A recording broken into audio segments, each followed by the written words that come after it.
morning. Welcome again to Morning Devotions. Thank you again so much for our time together.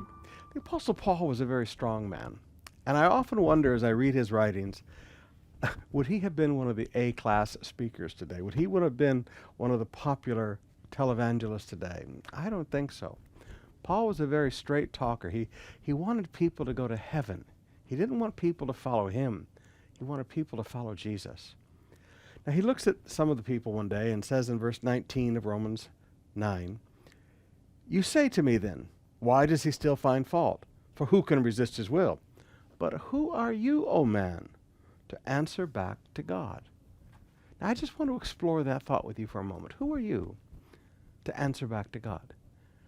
In this world that we live in today, I hear so many Christians listening and backing up in the world. When the world says, we don't like that you say that. Oh, we're sorry.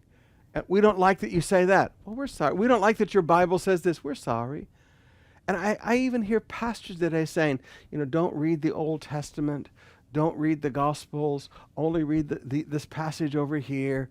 I hear others saying you don't have to pay any attention to the Ten Commandments, the Beatitudes of the New Covenant Ten Commandments. And I listen to all kinds of super spiritual articulation that has the depth of a marshmallow. But I'm struck with this thought. Who are we to answer back to God?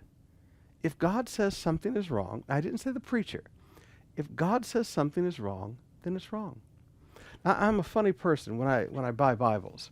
Now, for many years of my life, we were poor and we didn't have much, and the only Bibles we had were Bibles that people gave us. But God's been good to us, and I can buy the Bibles I want now. And when the Bibles I buy, there is no other commentary. This is a 66-volume set, and it's just the pages of verses and a blank page next to it to make thoughts and write notes in and study. This is the kind of Bible I like. No notes, no commentaries, so that when I approach the Bible, all I do is bow my heart. You see, when you read another book, you debate with it.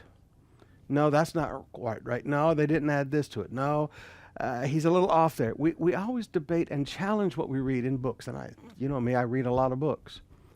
But when I read my Bible, who am I to answer back to God? Whatever God says, in context, I bow my heart to. Now, again, I didn't say the preachers, because sometimes we preachers, I listen to a preacher preach, and I'm going, no, you're so far off there, okay? There's nothing wrong with that. But when you read your Bible,